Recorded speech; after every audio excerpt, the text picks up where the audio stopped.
4:40, this is Grant Hudson, CKLW 2020 News. A major narcotics ring breakup has been announced by Wayne County Under Sheriff Lorne Pittman. These are upper level people. There's always a possibility that there are more. We're working to that end. We intend to continue to work that way. 31 people are now on the slammer. County Prosecutor William Cahalan tells the Big 8 today's sledgehammer action virtually cleans up the city of Inkster. Well, this pretty much places under arrest every major narcotics dealer in the city of Inkster. I assume that they'll be replaced. That's the history of narcotics. Under what period of time? How long? Well, I'm sure there will be people right now attempting to replace them. In the field of narcotics, it's like prohibition.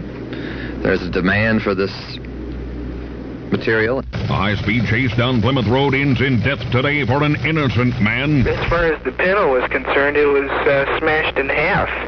The car of the driver, the driver of the car itself, he was just thrown completely through where there was no windshield because it was popped out. The police chasing an automobile down Plymouth Road when it ran a stop sign and popped a Pinto. That eyewitness, Jim Sandoval, on the hotlines. Officials say 21-year-old Timothy Paskowitz was dead on arrival at hospital.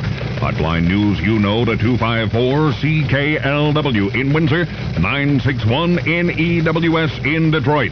Your call will be kept confidential if you like. We pay a weekly cash award and write a check for $1,000 for the year's best story. Common Counsel's Tony Wisbicki says he's hanging up his lawmaking shoes. This morning I submitted a resignation to the president of the council, telling him that I was resigning from the Common Council in order to take a position as Deputy Auditor General for the city of Detroit. We don't know yet what the effective date of my resignation will be because that has not yet been decided, but it will be sometime within the next month. Exit run headache number 173. A super big U.S. Army dump truck parked along Military Road about a mile and a half from Camp Grayling. Along came a car with 5 people in it, one with his head hanging out a rear window, that man with his beak out the back barfing on the byway. The car got a little too close to the dump truck. The man's head slammed into the truck's bumper. 43-year-old John Kelly Jr. decapitated. Nearly half of the gasoline stations in Michigan will be reducing hours or limiting sales over the weekend. That word coming from the AAA's Tom Friel. Of the gas stations affected by the gas shortage this week, 70% are south of a line from Bay City to Muskegon. This week's Auto Club survey shows Southeast Michigan having the most stations affected by the shortage.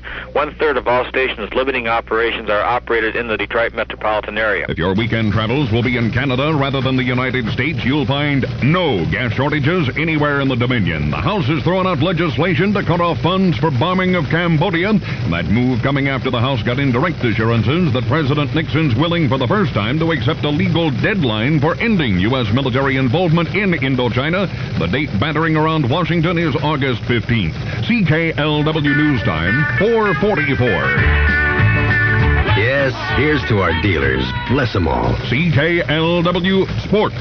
Jim Perry will be on the mound tonight as the Tigers take on the Baltimore Orioles and try to stretch their winning streak to 5. The Tigers beat the Milwaukee Brewers 8-6 last night to complete a sweep of the 3-game Milwaukee series.